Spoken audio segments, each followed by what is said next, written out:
Hello guys, welcome to my channel Delta Trading Zone. So இங்கே ஒரு சின்ன announcement என்ன அப்படின்னு பார்த்தீங்கன்னாக்கா, இதுக்கப்புறம் வர வீடியோஸ் எல்லாத்துலேயும் வந்து உங்களுக்கு இங்கிலீஷ் வெர்ஷன் வரும், தமிழ் வெர்ஷன் வரும். இந்த வீடியோவில் மட்டும் இது வரைக்கும் நம்ம பார்த்த எல்லாத்தையும் வந்து இப்போ தமிழ் வெர்ஷனில் நான் பண்ணி உங்களுக்கு தரப்போகிறேன். நெக்ஸ்ட் வீடியோவில் வந்து பார்த்தீங்கன்னா, இப்போ உங்களுக்கு first half of the video இங்கிலீஷில் இருக்கும், செகண்ட் ஹாஃப் வந்து தமிழில் இருக்கும். ஸோ ஒரு பெட்டர் அண்டர்ஸ்டாண்டிங்காக நீங்கள் அந்த தமிழ் வெர்ஷன் பார்க்கணும் அப்படின்னாக்கா பார்த்து தெரிஞ்சுக்கலாம். ஓகே, நம்ம வீடியோக்குள்ளே போகலாம். இப்போ ஃபர்ஸ்ட் எடுத்தோடனே ஒரு கம்பெனிக்கு வந்து நிறைய ஃபண்ட்ஸ் தேவைப்படுது அப்படின்னாக்கா, ஒரு 5,000 crores ஒரு 10,000 crores அப்படின்ற மாதிரி ஒரு ஃபண்ட்ஸ் தேவைப்படுது அப்படின்றப்ப அவங்க ஷேர் மார்க்கெட் அப்படின்ற ஒரு பிளாட்ஃபார்முக்கு வராங்க. அந்த பிளாட்ஃபார்ம்ல இப்போ அவங்க வந்து என்ன பண்ணுவாங்கன்னா, ஈக்விட்டி ஆர் ஷேர்ஸ் அப்படின்றத கொடுத்துட்டு மக்கள்கிட்ட இருந்து காசு வாங்கிட்டு போவாங்க. இப்போ மக்கள் வந்து ஏன் காசு கொடுக்கணும் அப்படின்னாக்கா, அந்த கம்பெனி வந்து பெருசா வளர்ந்துருச்சு அப்படின்னா அவங்க என்ன ஒரு கண்டிஷன் போட்டிருப்பாங்க அப்படின்னா, இவ்வளோ ஷேர் நீங்க வச்சிருந்தீங்க அப்படின்னாக்கா இவ்வளோ வந்து உங்களுக்கு வந்து நான் ஒரு ஷேர் அப்படின்றது பேசிக்கா ஒரு கம்பெனில ஒரு சின்ன பார்ட். அப்போ இந்த கம்பெனி வந்து இவ்வளோ பெர்சன்டேஜ் ப்ராஃபிட் பண்ணுது அப்படின்னாக்கா, இந்த பெர்சன்டேஜ்ல வந்து நீங்க எவ்வளோ ஷேர் வச்சிருக்கீங்களோ அதுக்கேற்ற மாதிரி உங்களுக்கு ப்ராஃபிட் வந்துட்டே இருக்கும். இப்போ அந்த ப்ராஃபிட் வந்து எது மூலியமா வரும்னா டிவிடெண்ட் அப்படின்னு சொல்லுவாங்க. அப்படி இல்லைன்னா ஷேரோட பிரைஸே வந்து ஏறிட்டே போகும். இப்போ வந்து ஒரு 100 rupeesக்கு ஒரு ஷேர் வாங்கியிருக்கீங்க அப்படின்னாக்கா, அது வந்து ஒரு 150 rupeesக்கு போகுது அப்படின்னா, அந்த 150 rupees போற வரைக்கும் நீங்க ஹோல்ட் பண்ணிருந்தீங்க. அதுக்கு வந்து ஒரு 1 or 2 years ஆகுது அப்படின்னா, அந்த 1 or 2 yearsல கம்பெனி வந்து இப்போ ப்ராஃபிட் மேக் பண்ணுச்சு அப்படின்னா அது ஒரு டிவிடெண்டா கொடுப்பாங்க. அப்படி இல்லைன்னா இன்னும் எக்ஸ்ட்ராவா இப்போ அந்த ஷேர் பிரைஸ் அப்ரிசியேஷன் அந்த 50 ரூபாயும் எக்ஸ்ட்ரா வந்து உங்களுக்கு ப்ராஃபிட் தான். ஓகேவா? ஸோ இதுதான் வந்து பேசிக்கா பிரைமரி மார்க்கெட் அப்படின்னு சொல்லுவாங்க. ஸோ இதுல தான் வந்து ஸ்டார்டிங்ல இப்போ கம்பெனி வந்து நம்ம ஷேர் மார்க்கெட்டுக்குள்ள என்டர் ஆகுது. நெக்ஸ்ட் என்ன பண்ணுவாங்கன்னா, இப்போ இது வந்து ஒரு ஸ்டாக் எக்ஸ்சேஞ்ச், இப்போ Bombay stock exchange, national stock exchange அப்படின்ற மாதிரி ஒரு எக்ஸ்சேஞ்ச்ல ஃபர்ஸ்ட் என்ன பண்ணுவாங்கன்னா அதை லிஸ்ட் பண்ணிடுவாங்க. ஸோ அப்போ லிஸ்ட் பண்ணதுக்கு அப்புறம் நம்ம என்ன பண்றோம் அப்படின்னாக்கா, நம்ம ஆஸ் அ ட்ரேடரா நம்ம வந்து இப்போ ஷேர் ட்ரேடரா என்ன பண்ணுவோம் அப்படின்னா, அந்த ஷேரை போய் வேற ஒருத்தவங்க இந்த மாதிரி ஃபர்ஸ்ட் எடுத்தவொடனே கம்பெனி வந்திருந்தப்ப அவங்க போய் இன்வெஸ்ட் பண்ணாங்க இல்லையா, அவங்க கிட்ட இருந்து நம்ம வந்து வாங்கிப்போம். ஸோ அதுக்கு யார் ஹெல்ப் பண்ணுவோம் அப்படின்னா, நடுவில் வந்து புரோக்கர்ஸ் அப்படின்னு சொல்லிட்டு கொஞ்சம் பேர் இருப்பாங்க. ஸோ அந்த புரோக்கரேஜ்ல இப்போ அந்த புரோக்கரேஜ் உள்ள போய் பாத்தீங்க அப்படின்னாக்கா, அவங்க வந்து இப்போ இதுதான் வந்து நான் யூஸ் பண்ற ஒரு புரோக்கர், இவங்க பேர் வந்து ஜெரோதா.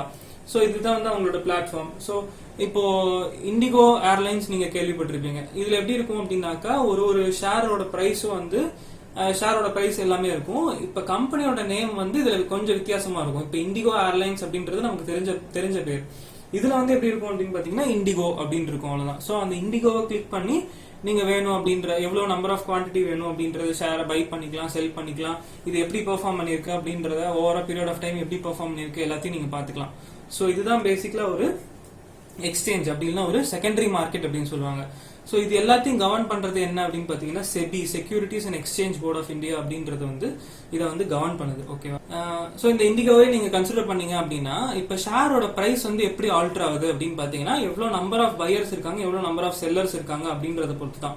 இப்ப நம்ம நார்மலா பாத்துருக்கோம் இல்லையா, இப்ப கோல்டுக்கு வந்து நிறைய பேர் வந்து போய் வாங்க ஆரம்பிச்சாங்க அப்படின்னாக்கா கோல்டோட பிரைஸ் இன்க்ரீஸ் ஆயிட்டே போகும்.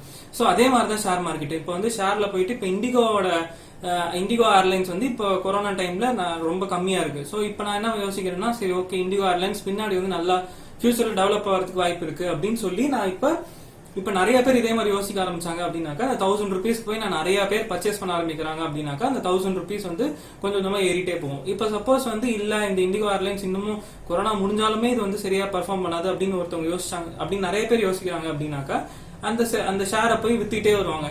இருக்கிற ஷேர் எல்லாத்தையும் வித்துட்டாங்க அப்படின்னாக்கா இண்டிகோட ஷேர் பிரைஸ் வந்து கம்மியாயிட்டே போகும். ஸோ இப்படிதான் வந்து உங்களுக்கு பையிங் அண்ட் செல்லிங், இந்த நார்மல் பேசிக்கா டிமாண்டும் சப்ளை, இது ரெண்டு மூலியமா தான் உங்களுக்கு வந்து ஷேர் பிரைஸ் ஆல்டர் ஆயிட்டே இருக்கு. ஓகேவா?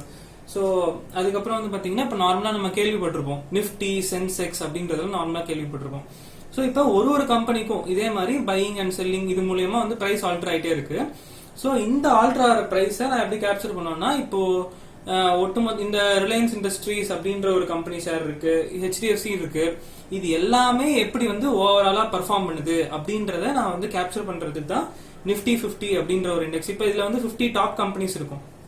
ஸோ அது எல்லாத்தையும் இந்த மாதிரி வெயிட்டட் ஆவரேஜ் மாதிரி போட்டு ஒரு இதுக்கும் வெயிட்டட் ஆவரேஜ், ஒரு கம்பெனிக்கு வெயிட்டட் ஆவரேஜ் போட்டு டோட்டலா ஒரு இண்டெக்ஸ் அரைவ் பண்ணுவாங்க. ஸோ இதுதான் நிப்டி 50 இண்டெக்ஸ் அப்படின்னு சொல்லுவாங்க. இதுவே சென்செக்ஸ் அப்படின்றது டாப் 30 கம்பெனிஸ், பெரிய பெர்ஃபார்மிங் கம்பெனிஸ், அது எல்லாத்தையும் சேர்த்து வச்சு இதே மாதிரி வெயிட்டட் ஆவரேஜ் போட்டாங்க அப்படின்னாக்கா அதுக்கு வந்து சென்செக்ஸ் அப்படின்னு சொல்லுவாங்க. நெக்ஸ்ட் வந்து பேங்க் நிஃப்டி அப்படின்றது, இதுதான் நம்ம நார்மலா நம்ம வாட்ஸ்அப் குரூப்ல அப்படி எல்லாம் பார்த்தோம்னா நார்மலா நம்ம அனலைஸ் பண்றது எல்லாமே பேங்க் நிஃப்டி தான் அனலைஸ் பண்ணுவோம். ஸோ இது வந்து என்ன மாதிரி ஸ்டாக்ஸ்ல இருக்குன்னா அது நம்ம ஹெச்டிஎஃப்சி பேங்க், அப்புறம் ஐசிஐசிஐ பேங்க், எல்லா பேங்கிங் ஸ்டாக்ஸும் வந்து இதுல இருக்கும். அதுலயும் வந்து நார்மலா அந்த வெயிட்டட் ஆவரேஜ் போட்டு ஒன்னொன்றுக்கும் ஒரு வெயிட்டேஜ் கொடுத்துருப்பாங்க. இப்போ ஹெச்டிஎஃப்சிக்கு தான் அதுல அதிக வெயிட்டேஜ், ஐசிஐசிஐக்கு அதுக்கு அடுத்தபடியான வெயிட்டேஜ். அப்ப ஹெச்டிஎஃப்சி அதிகமா மூவ் ஆச்சு அப்படின்னாக்கா பேங்க் நிஃப்டியும் அதிகமா மூவ் ஆகும் அப்படின்ற மாதிரி ஒரு சின்ன கான்செப்ட். ஓகேங்களா? ஓகே, இதுதான் நார்மல் பேசிக்கா இண்டெக்ஸை பொறுத்த வரைக்கும். ஸோ நெக்ஸ்ட் வந்து பாத்தீங்கன்னா ஸ்டாக் மார்க்கெட் வந்து கேம்பிளிங் அப்படின்றது நிறைய பேரோட மைண்ட் செட்டப்ல அப்படிதான் இருக்கும்.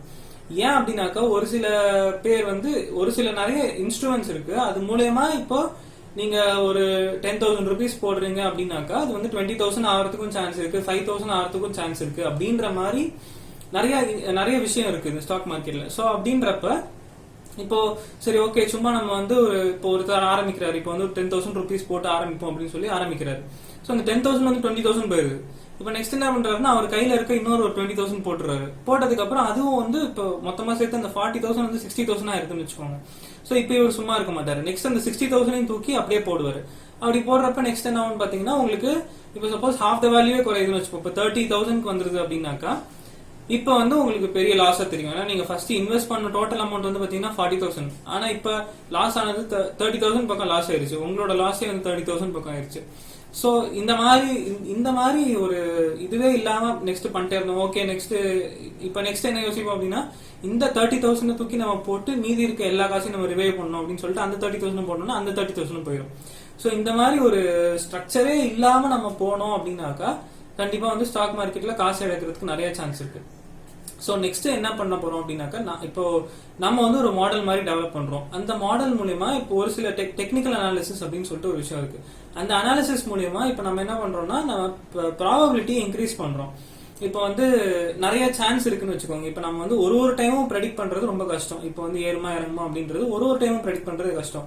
பட் வந்து ப்ராபபிலிட்டி எப்படி வந்து நம்மளோட ஸ்டாக் மார்க்கெட் கேம் வந்து எப்படி இம்ப்ரூவ் பண்ணுது அப்படின்றத ஒரு சின்ன ஒரு இது நான் கால்குலேஷன் நான் சொல்றேன். இப்போ ஃபர்ஸ்ட் பாத்தீங்கன்னா இப்போ என்னோட கான்செப்ட் படி நான் ஃபர்ஸ்ட் ஒரு ட்ரேடுக்கு நான் இவ்வளவுதான் ப்ராஃபிட் இவ்வளவுதான் லாஸ் அப்படின்றத செட் பண்ணிடுவேன். ஓகேவா? சோ அப்போ ஒரு ட்ரேட் நான் இன்னைக்கு எடுக்கிறேன் அப்படின்னா என்னோட ப்ராஃபிட் வந்து ஒன்னு வந்துச்சுன்னா 2.5%, லாஸ் வந்து வந்துச்சுன்னா 2.5% நான் செட் பண்ணிடுவேன். இப்போ ஒரு மாசத்துக்கே நான் வந்து 20 ட்ரேட்ஸ் தான் எடுக்கிறேன்னு வச்சுக்கோங்க. ஓகேவா? சோ ஏன்னா வந்து ஸ்டாக் மார்க்கெட் வந்து மோஸ்ட்லி மண்டே டு ஃப்ரைடே மட்டும் தான் இருக்கும். அதுலயே வந்து நேஷனல் ஹாலிடேஸ் இருந்துச்சுன்னா அன்னைக்கு ஃபங்க்ஷன் ஆகாது. சோ வந்து மொத்தமா ஒரு மாசத்துக்கு கால்குலேட் பண்ணோம்னா அப்ராக்சிமேட்டா ஒரு 20 டேஸ் வருது. ஓகேவா? சோ இதுல வந்து இப்ப என்னோட ஸ்ட்ராட்டஜி, இப்ப நான் ஒரு ஸ்ட்ராட்டஜி நான் இம்ப்ளிமெண்ட் பண்றேன். ஸ்டாக் மார்க்கெட்ல நிறைய ஸ்ட்ராட்டஜிஸ் இருக்கு. அந்த ஸ்ட்ராட்டஜி இம்ப்ளிமெண்ட் பண்ணி அந்த ஸ்ட்ராட்டஜில நான் இப்ப சப்போஸ் 75% வின் ரேட் நான் கொண்டு வந்தா போதும். அதாவது இப்ப நான் 3 times நான் வந்து ஜெயிக்கிறேன் அப்படின்னாக்கா நான் ஒரு டைம் நான் தோத்துக்கிறேன். சோ அந்த மாதிரி நான் 100% நான் வந்து அக்யூரேட்டா இருக்கணும்னு அவசியம் கிடையாது. அப்படி இருந்தனாவே இப்போ நான் வந்து 3 out of 4 times நான் வந்து ஜெயிக்கிறேன் அப்படின்றப்ப உங்களுக்கு 20 ட்ரேட்ஸ்ல நான் வந்து 5 ட்ரேட்ஸ் வந்து நான் லூஸ் பண்றேன்னு வச்சுக்கோங்க. அப்படி வச்சுக்கிட்டாலும் இப்போ 10 டைம் நான் வின் பண்ணிருக்கேன், எக்ஸ்ட்ரா 5 டைம்ஸ் நான் வின் பண்ணிருக்கேன். ஆனா இந்த 5 டைம் நான் லூஸ் பண்ணதால என்ன ஆகும்னா இந்த 5 டைம்ஸ் வின் பண்ணதும் இந்த 5 டைம்ஸ் லூஸ் பண்ணதும் கேன்சல் ஆயிடும். சோ டோட்டலா உங்களுக்கு வந்து பாத்தீங்கன்னா 10 ட்ரேட் வந்து நெட் வின் அப்படின்றது இருக்கும். அப்போ இந்த 10 ட்ரேடு இன்டூ ஒரு ட்ரேடுக்கும் 2.5% ப்ராஃபிட் அப்படின்றப்போ ஒரு மாசத்துக்கே உங்களால வந்து 25% பக்கம் ப்ராஃபிட் எடுக்க முடியும் இந்த ஸ்ட்ராட்டஜி மூலமா. என்ன ஸ்ட்ராட்டஜி அப்படின்றது நான் போக ஆக்சுவலா உங்களுக்கு எக்ஸ்பிளைன் பண்ணுவேன். ஸோ இந்த வீடியோஸ்லாம் கண்டினியூஸா பாருங்க. ஓகே, ஸோ நெக்ஸ்ட் வந்து இதுதான் வந்து நார்மல் புரோக்கர் டெர்மினல். இப்போ நீங்க வந்து ஒரு ஸ்டாக் மார்க்கெட் அக்கௌண்ட் ஓபன் பண்ணணும் அப்படின்னாக்கா ஒரு டிமேட் அக்கௌண்ட், ட்ரேடிங் அக்கௌண்ட் அதெல்லாம் ஓபன் பண்ணணும். ஸோ ஒரு நார்மல் ட்ரேடிங் அக்கௌண்ட்ல இப்படிதான் இருக்கும். இப்போ நீங்க இங்க இந்த சைட்ல பாக்குறது ஃபுல்லாவே உங்களுக்கு கம்பெனியோட நேம்ஸ் எல்லாமே இருக்கும். இப்போ வந்து யூபிஎல், இப்போ நம்ம நார்மல் கிங்ஃபிஷர் பிராண்ட் இருக்கும் இல்லையா, கிங்ஃபிஷர் லிக்கர் கம்பெனியோட பிராண்ட் வந்து யூபிஎல், யுனைடெட் ப்ரூவரிஸ் லிமிடெட் அப்படின்ற ஒரு பேர்ல தான் இது வந்து ட்ரேட் ஆயிட்டு இருக்கும். ஸோ இப்போ நான் வந்து கிங்ஃபிஷர்ல வந்து நான் இன்வெஸ்ட் பண்ணோம் அப்படின்னாக்கா நான் வந்து இந்த யூபிஎல் அப்படின்ற ஒரு இதை கிளிக் பண்ணி இங்க பை கொடுத்து நான் வந்து எவ்வளவு குவான்டிட்டி வேணுமோ அதை நான் போஸ்ட் பண்ணிட்டு இந்த நெக்ஸ்ட் வந்து நான் பை கொடுத்துக்கலாம். ஓகேவா? ஸோ இப்போ நல்லா இந்த கம்பெனி வந்து க்ரோ ஆயிருச்சு அப்படின்னா உங்களுக்கு வந்து ஷேர் பிரைஸ் இன்க்ரீஸ் ஆயிடும். இன்க்ரீஸ் ஆனதுக்கு அப்புறம் நீங்க செல் பண்ணிக்கலாம். ஸோ இது வந்து நார்மல் பேசிக் ப்ரொசீஜர். ஸோ இதுலயே வந்து பாத்தீங்கன்னா நிறைய டேர்ம்ஸ் மாதிரி நிறைய இருக்கும். அதான் ஃபர்ஸ்ட் எடுத்தோடனே உங்களுக்கு கம்பெனியோட நேம்ஸ் வந்து வித்தியாசமா இருக்கும் ஒன்னொன்னு. இப்போ யுனைடெட் ப்ரூவரிஸ் லிமிடெட் அப்படின்றது என்ன அப்படின்றது நீங்க தான் பார்க்கணும். இப்போ இப்போ ரிலையன்ஸ் ஜியோ அப்படின்னா நம்ம முன்னாடி சொன்ன மாதிரி ரிலையன்ஸ் இண்டஸ்ட்ரீஸ் அப்படின்ற பேர்ல இருக்கும், RIL அப்படின்ற ஒரு ஸ்டாக் நேம்ல இருக்கும். ஸோ அதை தான் நீங்க கிளிக் பண்ணி பை பண்ணணும் அப்படி ஒன்று விஷயம் இருக்கு. பாத்தீங்கன்னா CNC அப்படின்றது கேஷ் அண்ட் கேரி. அப்படின்னா என்ன விஷயம்னா இது வந்து பொசிஷனல் அப்படின்னு சொல்லுவாங்க. இப்போ நான் வந்து என்ன பண்ணலாம்னா இந்த கம்பெனி ஷேரை நான் வாங்கி வச்சுக்கலாம், over long period of time வச்சுக்கிட்டு நான் அதுக்கப்புறமா வித்துடலாம். இந்த மாதிரி ஒரு ஆப்ஷன் இருக்கு. இல்லைன்னா MAS அப்படின்றது இன்ட்ராடே இல்ல MAS எல்லாம் ஒண்ணுதான். அப்படின்றப்ப உங்களுக்கு ஒரு நாளைக்கே நான் வாங்கி அன்னைக்கே நான் வந்து ஸ்கொயர் ஆஃப் பண்ணிடணும். ஸ்கொயர் ஆஃப் அப்படின்னா என்னன்னா அன்னைக்கே இப்ப நான் வந்து ஒரு பை ஆர்டர் பிளேஸ் பண்றேன் அப்படின்னா அதுக்கு ஈக்குவலான செல் ஆர்டர். இப்ப நான் 500 குவான்டிட்டி பை பண்ணிருக்கேன் அப்படின்னா 500 குவான்டிட்டி நான் செல் பண்ணி அன்னைக்கே முடிச்சிடணும். ஓகேவா? ஸோ ஏன் வந்து இப்போ இன்ட்ராடேலே க்ளோஸ் பண்ணும் அப்படின்னு நினைப்பாங்க அப்படின்னா நிறைய வந்து அவங்க லீவரேஜ் அப்படின்றது நிறைய கொடுப்பாங்க. லீவரேஜ்னா என்னன்னா இப்போ நான் வந்து 10,000 rupees நான் வச்சிருக்கேன் அப்படின்னா நான் வந்து 50,000 rupees கூட நான் ஷேர்ஸ் வாங்கி வித்துக்கலாம். ஸோ அதுதான் வந்து பேசிக்கா லீவரேஜ். ஸோ அதுக்கு உங்களுக்கு எக்ஸ்ட்ரா சார்ஜஸ் எதுவும் வராது. ஸோ அதுதான் வந்து இந்த MAS அப்படின்ற ஒரு ஆப்ஷன். நெக்ஸ்ட் வந்து பாத்தீங்கன்னா இங்க வந்து மார்க்கெட் ஆர்டர் அப்படின்னு பிளேஸ் பண்றாங்க. மார்க்கெட் ஆர்டர்னா என்னன்னா இப்ப நான் முன்னாடியே சொன்ன மாதிரி உங்களுக்கு பையிங் அண்ட் செல்லிங் பொறுத்து தான் ஷேர் பிரைஸ் மாறிட்டே இருக்கும் இல்லையா? அப்ப 1000 rupeesக்கு வந்து ஒருத்தவங்க பை ஆர்டர் பிளேஸ் பண்றாங்க அப்படின்னா இப்ப நான் வந்து செல் ஆர்டர் அதே மாதிரி 1000 rupees பிளேஸ் பண்ணணும் அப்படின்னாக்கா ரெண்டும் ஈக்குவேட் ஆகி ஓகே உங்களுக்கு அந்த ஷேர் அந்த ட்ரேட் வந்து எக்ஸிக்யூட் ஆயிடும். அப்போ உங்களுக்கு லாஸ்ட் ட்ரேடட் பிரைஸ் இப்ப வந்து ஒரு செகண்டுக்கும் அந்த பிரைஸ் மாறிட்டே இருக்கும். அந்த பிரைஸ் வந்து என்ன பிரைஸ் அப்படின்னா லாஸ்ட் ட்ரேடட் பிரைஸ். இப்ப நான் வந்து கடைசியா பிளேஸ் பண்ண ஷேரோட இப்ப கடைசியா நான் ஒரு ட்ரேட் பிளேஸ் பண்ணிருக்கேன் அப்படின்னா அந்த ட்ரேட் வந்து எக்ஸிக்யூட் ஆயிடுச்சு அப்படின்னாக்கா அதுதான் வந்து லாஸ்ட் ட்ரேடட் பிரைஸ் அப்படின்னு சொல்லிட்டு காமிக்கும்.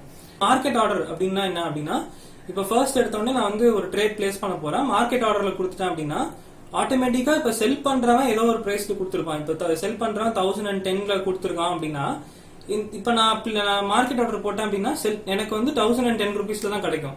அவன் செல் பண்ற என்ன பிரைஸ்ல கொடுக்குறானோ அந்த பிரைஸ்ல தான் எனக்கு கிடைக்கும்.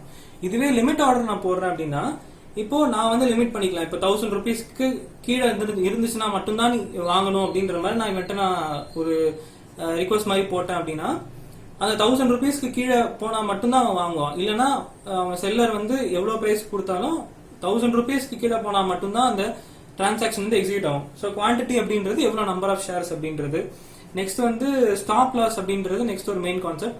அப்படின்னா என்னன்னு பாத்தீங்கன்னா இப்போ ஒரு ட்ரேட் எடுக்கிறீங்க, ஓகே 1000 rupeesல பிளேஸ் பண்றீங்க, நீங்க 1010 rupeesல வித்துடலாம் அப்படின்னு சொல்லிட்டு நினைக்கிறீங்க. ஆனா 990 rupeesக்கு போயிருது அப்படின்றப்ப நீங்க வந்து அந்த லாஸ் லிமிட் பண்ணிக்கணும். ஸ்டாப் லாஸ் அப்படின்றத போட்டு 990 rupeesக்கு நீங்க ஸ்டாப் லாஸ் போட்டீங்க அப்படின்னா அந்த 990 rupeesக்கு கீழே போச்சு அப்படின்னா அந்த அடுத்த செகண்ட் வந்து பாத்தீங்கன்னா அந்த ட்ரேட் வந்து க்ளோஸ் ஆயிடும். அவ்வளவுதான். அதுக்கு மேல ஏன்னா இப்ப நிறைய வந்து லாஸ் ஆகிட்டே இருக்க நிறைய சான்ஸ் இருக்கு. ஸோ அதையோட நம்ம லாஸையும் லிமிட் பண்ணிடுவோம், ப்ராஃபிட்டும் லிமிட் பண்ணிடுவோம். டார்கெட் அப்படின்றது வச்சு இப்போ இதுக்கு மேல போச்சு அப்படின்னா அந்த அடுத்த செகண்ட் வந்து உங்களுக்கு வந்து அந்த ட்ரேட் க்ளோஸ் ஆயிடும். ஸோ ப்ராஃபிட்டும் லிமிட்டடா இருக்கணும், லாஸும் வந்து லிமிட்டடா இருக்கணும். நெக்ஸ்ட் நம்ம பார்க்க போற கான்செப்ட் என்னன்னு பாத்தீங்கன்னா ஷார்ட் செல்லிங். ஷார்ட் செல்லிங் தான் என்ன அப்படின்னா இப்போ ஜென்ரலா வந்து நம்ம யோசிக்கிறது என்னன்னா ஓகே ஒரு பை பண்றோம், அதுக்கப்புறம் வந்து மார்க்கெட் ஏறுது செல் பண்றோம். இப்போ நெக்ஸ்ட் வந்து நம்ம கீழே இறங்குற வரைக்கும் வெயிட் பண்ணுவோம். கரெக்டா அடுத்த டைம் நம்ம வாங்குறதுக்கு முன்னாடி நம்ம கீழே இறங்குற வரைக்கும் வெயிட் பண்ணுவோம். இப்ப கீழே இறங்குற டைம்லயும் ஆக்சுவலா நம்ம ப்ராஃபிட் பண்ணணும் அப்படின்னா அதுதான் இந்த கான்செப்ட் ஆஃப் ஷார்ட் செல்லிங். இப்போ இன்னைக்கு வந்து உங்களுக்கு நல்லா தெரியுது அதே UPL வந்து நல்லா இறங்க போகுது அப்படின்றது நல்லா தெரியுது. சோ நான் என்ன பண்றேன்னா ஃபர்ஸ்ட் எடுத்த உடனே இப்போ 1000 rupeesல ட்ரேட் ஆகுது அப்படின்னா அந்த 1000 rupeesல நான் ஃபர்ஸ்ட் எடுத்த உடனே செல் ஆர்டர் பிளேஸ் பண்ணிடுவேன்.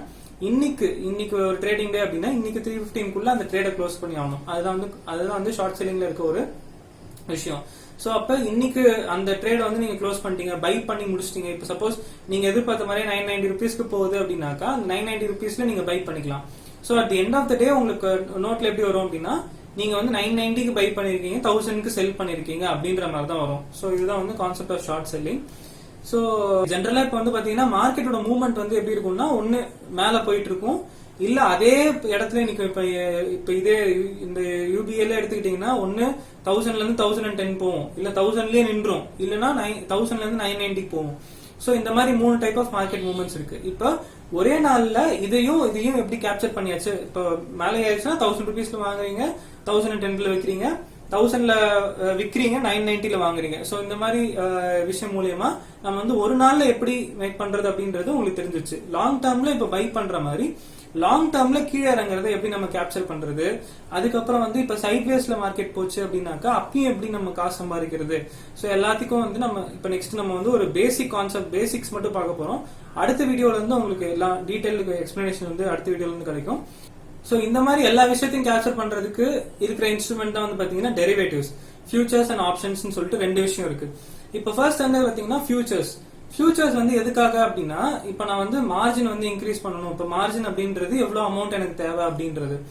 இப்போ நான் வந்து என்கிட்ட வந்து இப்போ 10,000 rupees தான் இருக்கு, ஆனா வந்து நான் நிறைய நம்பர் ஆஃப் ஷேர்ஸ் வாங்கணும் அப்படின்றப்ப எனக்கு வந்து ஃபியூச்சர்ஸ்க்கு போகலாம். இன்னொரு விஷயம் என்ன அப்படின்னாக்கா, நான் அதே மாதிரி இப்போ ஷார்ட் செல்லிங் சொன்னாலே அந்த ஷார்ட் செல்லிங்கே வந்து நான் வந்து லாங் டேர்முக்கு பண்ண போறேன். இப்போ வந்து ஒரு மாசத்துக்கு நான் வந்து அந்த HDFC பேங்கை நான் வந்து செல் பண்ணிட்டு நான் ஒரு மாசம் கழிச்சு நான் பை பண்ண போறேன் அப்படின்ற மாதிரி ஒரு கான்செப்ட் வரணும் அப்படின்னாக்கா அதுக்கு நீங்க ஃபியூச்சர்ஸ் தான் வந்தாகும். இப்ப நார்மலா நீங்க எடுத்துக்கிட்டீங்கன்னா இப்போ HDFC பேங்க் வந்து பாத்தீங்கன்னா 1105 rupeesல இருக்கு. சோ இப்போ இது வந்து நான் ஒரு 550 குவான்டிட்டிஸ் நான் போடுறேன் அப்படின்னாக்கா எனக்கு தேவைப்படுற அமௌண்ட் வந்து 6,07,000 rupees எனக்கு வந்து தேவை. ஆனா இதுவே நான் ஃபியூச்சர்ஸ் எடுத்துக்கிட்டேன் அப்படின்னாக்கா இங்க பாத்தீங்கன்னாலே தெரியும் உங்களுக்கு மார்ஜின் ரிக்வயர்ட் வந்து ரொம்ப கம்மியா இருக்கும், 1,40,000 தான். சோ இதுக்கு என்ன அர்த்தம் அப்படின்னா, இப்ப நான் வந்து இந்த 550 குவான்டிட்டிஸ் நான் வாங்குறேன், 1104ல இருக்கு இப்ப பிரைஸ். சோ இப்ப இந்த 1104க்கு மேல எவ்வளவு தூரம் போகுதோ அப்ப எனக்கு ப்ராஃபிட் கிடைக்கும். இப்ப நான் ஃபியூச்சர்ஸ் பை பண்ணிருந்தேன்னா, இப்ப இதுவே வந்து நான் ஃபியூச்சர்ஸ் செல் பண்ணிருந்தேன் அப்படின்னாக்கா அந்த 1104ல இருந்து எவ்வளவு பிரைஸ் டிராப் ஆகுதோ இது வந்து எப்படின்னா அதான் ஒரு ரூபாய்க்கு ஒரு இது உங்களுக்கு கிடைச்சிட்டே வரும். சோ அப்ப 550 குவான்டிட்டிஸ் போட்டிருக்கேன், அப்போ ₹1 குறைஞ்சது அப்படின்னாக்கா இப்ப ஃபியூச்சர்ஸ் செல் பண்ணிட்டீங்க 550 குவான்டிட்டிஸ், அப்போ ₹1 குறைஞ்சது அப்படின்னாக்கா 550 rupees எனக்கு ப்ராஃபிட். இதுவே ஃபியூச்சர்ஸ் பை பண்றீங்க ₹1 ஏறிச்சு அப்படின்னாக்கா 550 rupees எனக்கு ப்ராஃபிட், ஏன்னா 550 குவான்டிட்டிஸ் போடுறேன். ஓகேவா? சோ அதுதான் பேசிக்கா இதெல்லாம் தான் வந்து உங்களுக்கு பெனிஃபிட் ஃபியூச்சர்ஸ்ல. இப்ப இதுவே வந்து நெக்ஸ்ட் கான்செப்ட் என்னன்னு பாத்தீங்கன்னா ஆப்ஷன்ஸ் தான் வந்து பாத்தீங்கன்னா உங்களுக்கு மேல ஏறினாலும் ப்ராஃபிட் நம்ம எடுத்துக்கலாம், கீழே இறங்கினாலும் ப்ராஃபிட் எடுத்துக்கலாம், சைட் வேஸ்ல போச்சுனாலும் ப்ராஃபிட் எடுக்க முடியும். இந்த 3 கண்டிஷன்லயுமே ப்ராஃபிட் கொடுக்குற ஒரே இன்ஸ்ட்ருமெண்ட் வந்து பாத்தீங்கன்னா ஆப்ஷன்ஸ். பிளஸ் ஃபியூச்சர்ஸ் கம்பேர் பண்ணும்போது ஆப்ஷன்ஸ்ல வந்து உங்களுக்கு பாத்தீங்கன்னா டாக்ஸ் STT அப்படின்னு சொல்லுவாங்க, செக்யூரிட்டிஸ் டிரான்சாக்ஷன் டாக்ஸ் அப்படின்றது கம்பேரிட்டிவ்லி உங்களுக்கு கம்மியா இருக்கும். ஓகேவா? இப்போ பேட்டா நம்ம நார்மல் ஸ்லிப்பர் கம்பெனி இருக்கு இல்லையா, சோ அந்த கம்பெனியோட நேம் வந்து எப்படி ட்ரேட் ஆகும் அப்படின்னு பாத்தீங்கன்னா பேட்டா இந்தியா அப்படின்ற ஒரு பேர்ல ட்ரேட் ஆகுது. சோ இந்த கம்பெனி நான் இப்போ வந்து பர்ச்சேஸ் பண்ணணும். இப்போ ஆப்ஷன்ஸ் வந்து எதுக்காக வருது அப்படின்னா, நார்மலா பேட்டா இந்தியா வந்து பாத்தீங்கன்னா அரௌண்ட் 1,270 rupees பக்கம் இப்ப ட்ரேட் ஆயிட்டு இருக்கு. ஓகேவா? ஓகே, இப்போ ஆப்ஷன்ஸ் பொறுத்த வரைக்கும் எப்படி யோசிக்கணும் அப்படின்னு பாத்தீங்கன்னாக்கா, இப்போ பேட்டா கம்பெனி வந்து நான் என்ன யோசிக்கிறேன்னா, இந்த ஜூலை மாசத்துக்குள்ள பேட்டா வந்து செம்மையா பெர்ஃபார்ம் பண்ணி 1,400 rupees போயிடும் அப்படின்னு சொல்லி நான் யோசிக்கிறேன். இப்போ நீங்க யோசிச்ச மாதிரியே போகுது அப்படின்னா வச்சுக்கிட்டா கூட நீங்க நார்மலா 1,270 rupees வாங்குறீங்க, 1,400 விற்கிறீங்க அப்படின்றப்ப உங்களுக்கு ப்ராஃபிட் வந்து பர்சன்டேஜ் வந்து பாத்தீங்கன்னா 10.23% தான் கிடைக்குது. இதுவே வந்து ஆப்ஷன்ல கால் ஆப்ஷன் அப்படின்னு சொல்லிட்டு ஒன்று இருக்கு. இப்போ இந்த கால் ஆப்ஷன் நம்ம வாங்கணும் அப்படின்னா இப்போ வந்து பாத்தீங்கன்னா 38 rupeesக்கே வந்து 1,300 கால் ஆப்ஷன் கிடைக்குது. இது மீனிங் என்ன அப்படின்னா 1,300க்கு மேல ₹1 போச்சு அப்படின்னா கூட உங்களுக்கு ஜூலை மாசம் எண்ட்ல 1,300க்கு மேல ₹1 போச்சு அப்படின்னா இதோட வேல்யூ வந்து அந்த 1,400க்கு போகுது அப்படின்னா 100 rupees வந்து இந்த ஆப்ஷனோட வேல்யூவா மாறிடும். இப்ப ரைட் நவ வந்து பாத்தீங்கன்னா 38.90ல இருக்கு. சோ இப்போ நான் என்ன பண்றேன்னா அதே 38.90 வந்து என்னவா மாறுது, 100 rupees மாறுது. நீங்க யோசிச்ச மாதிரியே 1,400க்கு போகுது அப்படின்னாக்கா 100 rupees மாறுது அப்படின்னா உங்களுக்கு ப்ராஃபிட்டோட பர்சன்டேஜ் வந்து பாத்தீங்கன்னா 61%. ஆனா அதே 1,270 உங்களுக்கு 1,400 போயிருக்கு, ஆனா 10.23% தான் ப்ராஃபிட். ஆனா ஆப்ஷன்ஸ் மூலமா உங்களுக்கு ப்ராஃபிட்டோட பர்சன்டேஜ் ரொம்பவே இன்க்ரீஸ் பண்ணலாம். இதே மாதிரி இப்ப சப்போஸ் மார்க்கெட் கீழே போகுது, இப்ப பேட்டாவோட ஷேர்ஸ் வந்து கீழே போகுது அப்படின்னா அப்ப நீங்க வந்து புட் ஆப்ஷன் அப்படின்ற ஒரு விஷயத்த வாங்கிக்கலாம். அப்படின்றப்ப 1,200 புட் ஆப்ஷன் அப்படின்னா இப்ப 1,270ல இருக்கு, 1,200க்கு கீழே ₹1 போக உங்களுக்கு வந்து காசு வந்துட்டே இருக்கணும் அப்படின்னாக்கா இது வந்து வாங்கிக்கலாம். இப்போ சப்போஸ் அதே மாதிரி 1,270ல இருக்கு, 1,200 புட் ஆப்ஷன் நீங்க வாங்குறீங்க, 1,100க்கு போயிடுச்சு அப்படின்னாக்கா அதே மாதிரி இந்த 23 rupees அப்படின்றது வந்து திருப்பியும் 100 rupeesக்கு போயிடும். ஓகேவா? சோ இதுதான் வந்து நார்மல் கான்செப்ட்ஸ். இன்னும் டீடைல்டு எக்ஸ்பிளனேஷன் வந்து நம்ம ஃபர்தர் வீடியோஸ்ல பார்ப்போம். இப்போ பேசிக்கா இதே மாதிரி உங்களுக்கு நான் வீக்லி நான் ட்ரேட் பண்ண போறேன். இப்போ இதெல்லாம் வந்து மந்த்லி ஆப்ஷன், ஸ்டாக் எல்லாமே வந்து மந்த்லி ஆப்ஷன்ஸ் தான் இருக்கும். இதே மாதிரி நான் வீக்லி நான் ட்ரேட் பண்ண போறேன் அப்படின்னாக்கா உங்களுக்கு இண்டெக்ஸ் போய்க்கலாம். இண்டெக்ஸ் இப்போ நம்ம ஸ்டார்டிங்ல பார்த்தோம் இல்லையா, நிஃப்டி, பேங்க் நிஃப்டி அந்த மாதிரி இண்டெக்ஸ்லாம் எடுத்துக்கிட்டு இதே மாதிரி வீக்லி இப்போ வந்து நிஃப்டி வந்து இப்போதைக்கு அரௌண்ட் 10,500 ரேஞ்ச்ல இருக்கு அப்படின்றப்ப நான் 11,000க்கு மேல போவோம், இந்த வாரத்துக்குள்ளேயே 11,000க்கு மேல போவோம் அப்படின்ற மாதிரி நான் ப்ரெடிக்ட் பண்ணலாம். ஸோ 9000 கீழே போவோம் அப்படின்ற மாதிரி நான் ப்ரெடிக்ட் பண்ணலாம். அந்த மாதிரி நிறைய விஷயங்கள் இருக்கு. ஸோ நெக்ஸ்ட் வீடியோவில் வந்து நம்ம இன்னும் ஆப்ஷன்ஸை பற்றி இன்னும் நிறைய டீட்டெயிலாக வைப்போம். இன்னும் இந்த ப்ரைஸ் வேரியேஷன்ஸ்லாம் எதனால வருது அப்படின்ற எல்லா விஷயமும் வைப்போம். ஸோ நீங்கள் வந்து இப்போ இன்னும் நிறையா கற்றுக்கணும் அப்படின்னாக்கா என்னோட வாட்ஸ்அப் குரூப் ஒன்று இருக்குது. ஸோ அதில் வந்து நீங்கள் ஜாயின் பண்ணி டெய்லிக்கும் நான் சும்மா ஒரு அனாலிசிஸ் மாதிரி கொடுப்பேன். ஸோ அது எல்லாத்தையும் நீங்கள் சும்மா பார்க்கலாம். உங்களுக்கு இன்னும் ஃபர்தராக இந்த மாதிரி வீடியோஸ் தேவைப்படுது அப்படின்னாக்கா யூடியூப்ல சப்ஸ்கிரைப் பண்ணிக்கோங்க for more notifications. And next வீடியோல இருந்து எப்படி முன்னாடி சொன்ன மாதிரி உங்களுக்கு ஃபர்ஸ்ட் இங்கிலீஷ் வெர்ஷன்ல வரும், முடிச்சதுக்கு அப்புறமா தமிழ் வெர்ஷன் வரும். ஸோ அதே வீடியோலேயே உங்களுக்கு 2 பார்ட்டாக பிரித்து நான் வந்து போடுறேன். So thank you.